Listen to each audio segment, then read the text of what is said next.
Buenas noches, les vamos a hablar sobre el tema de la utilidad del análisis de redes de políticas públicas, de la materia Gestión de redes y grupos, docente Natalia Peñalosa, Corporación Unificada Nacional de Educación Superior, CUN. Nuestro equipo está conformado por Joana Carolina Osorio, del código 53328, Fernando Alonso Ocanegra, código 53328, y mi nombre es Viviana Milena Arias, del código 55529. Introducción. El análisis de redes de políticas públicas es una herramienta muy útil en el campo de la administración pública, porque permite comprender y evaluar de manera integral cómo se desarrollan, implementan y afectan las políticas públicas en una sociedad. Cristina Zurbriggen, en su artículo denominado La utilidad del análisis de redes de políticas públicas, menciona que este análisis no solo se centra en los actores en lo público, sino que vista como una herramienta se puede estudiar de qué forma están hechas las políticas con poder teórico. Las redes de políticas públicas parten de la necesidad de cooperación y transformación de las políticas públicas, cumpliendo un papel muy importante ya que esos actores públicos y privados con ciertas interacciones dirigen, coordinan y manejan los recursos para las políticas públicas. El origen del enfoque de redes de políticas públicas. Zurbriggen analiza el origen de las teorías a partir de la existencia de dos escuelas. La primera es la escuela de las redes de políticas públicas. Esta escuela maneja las diferentes vinculaciones, intermediaciones o cooperaciones de los actores públicos y privados y los intereses en la elaboración y ejecución de las políticas públicas. Y la segunda, la literatura de la gobernanza. Esta escuela se enfatiza en las transformaciones de la gestión pública, es decir, las buenas prácticas de las funciones administrativas del Estado. Las redes como modelo de intermediación de intereses. Como punto de partida se tienen en cuenta los aportes de Marx y Roders, que son los principales autores de la escuela de redes como modelo de intermediación de intereses. Se hace énfasis en cuatro aspectos importantes: comunidades políticas como redes cerradas, redes de asuntos como redes abiertas y enfoques institucionalistas de las redes, y la red estructural. Cada actor intercambia los recursos que poseen, los cuales están basados en la negociación y por ende esperan ganancias positivas. Las redes no son permanentes, pueden cambiar por funciones y capacidades, es decir, unos actores nos sirven acá con sus ideas y en otro proyecto nos pueden servir con alguno de los recursos que posean. Muchas gracias. Las redes como un nuevo modelo de gestión pública. Gobernanza. El concepto de gobernanza o gobernabilidad en el español se ha convertido en un enfoque clave en la gestión pública moderna, y las redes desempeñan un papel central en este nuevo modelo de gestión pública. La idea subyacente en la gobernanza, que es la toma de decisiones y las gestiones de asuntos públicos, no son responsabilidad exclusiva del gobierno, sino que involucran una red de actores públicos y privados que colaboran de manera interdependientes para lograr objetivos comunes. Agencificación. Se funda en dos ideas centrales: desagregación estructural y contratación por desempeño. La desagregación estructural consiste en separar a grandes organizaciones de tipo ministerial en departamentos focalizados y agencias distintas. Es una forma de especialización funcional. La contratación por desempeño tiene que ver con establecer contratos o cuasicontratos que definan que la agencia debe hacer a cambio de recibir determinado nivel de recursos, y apunta a un control de productos o por resultados, detrimento del tradicional control por procedimientos. Redes como un nuevo modelo de gestión pública. En este nuevo modelo de gestión pública se hace referencia a cuatro conceptos de gobernanza, de acuerdo a autores como Jessop, Scratch, Mayan, Koyman, Kiklen, Kligin, Kuppehan, Rhodes, Pierre y Peters. Un enfoque conceptual y metodológico.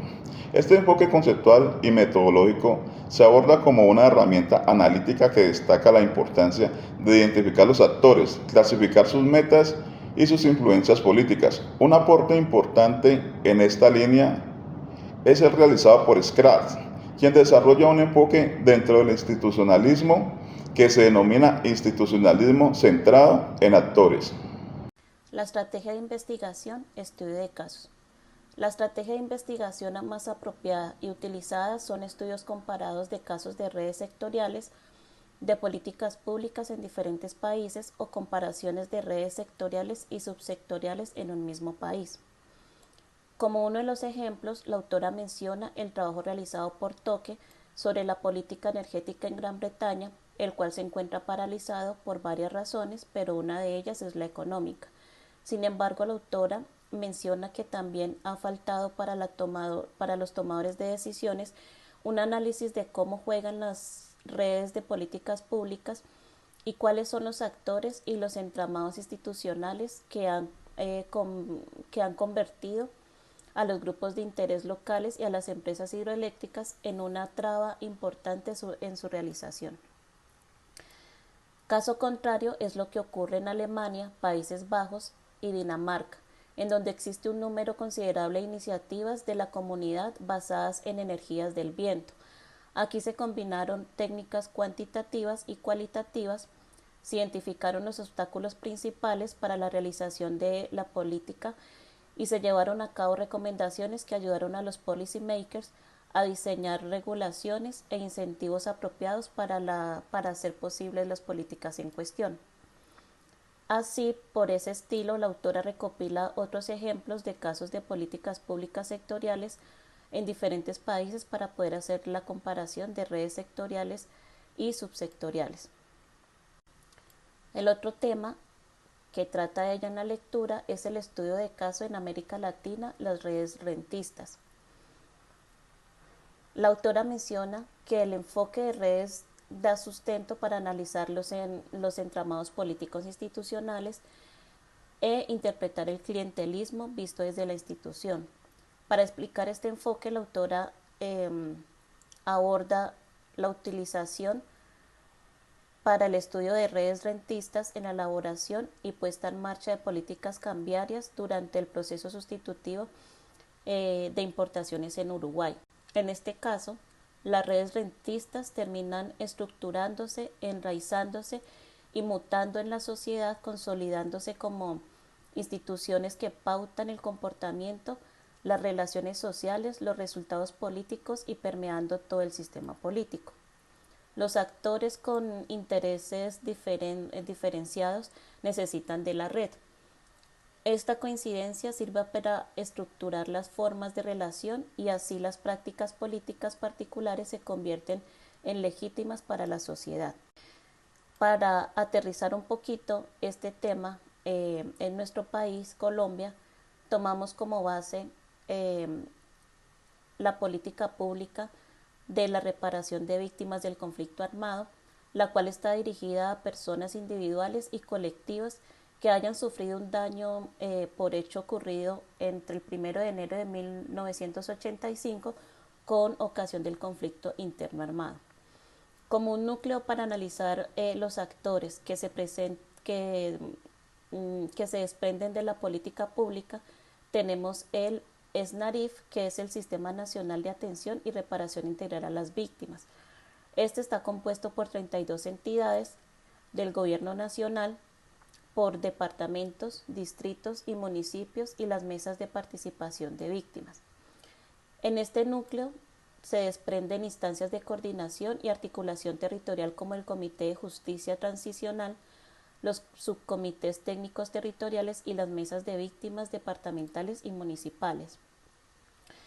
Adicional están los procesos de coordinación nación-territorio como la planeación del SNARIF y la planeación de gestión de las entidades territoriales.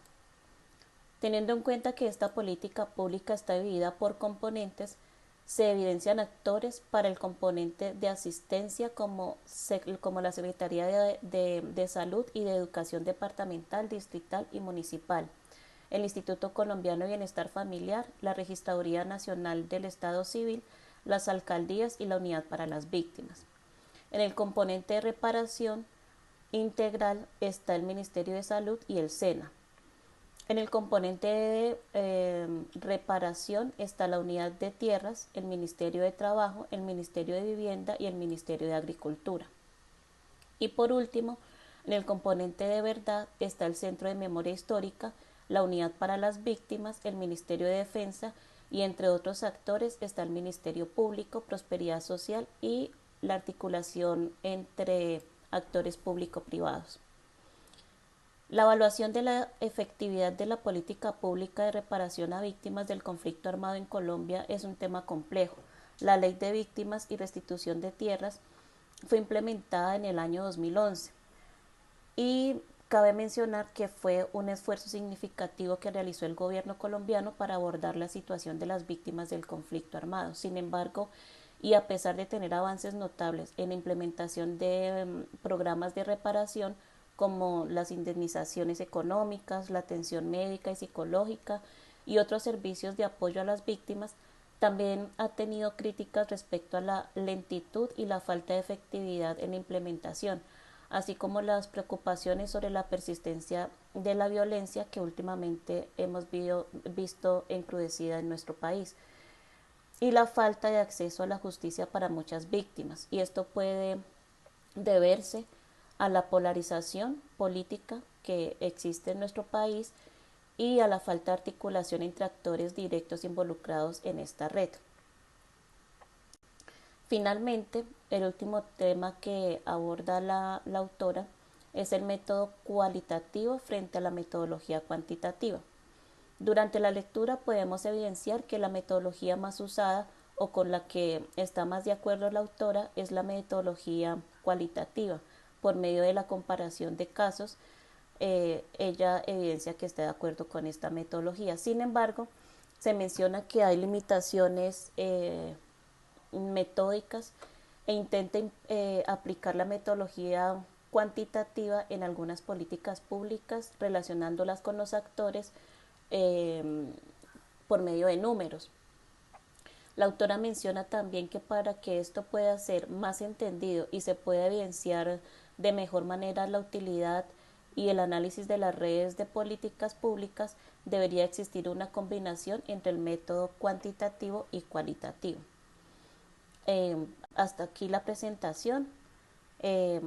Adjunto a la presentación está las referencias bibliográficas de donde obtuvimos la información, que es la lectura que mencionamos al inicio, y también la ley de la política pública de víctimas.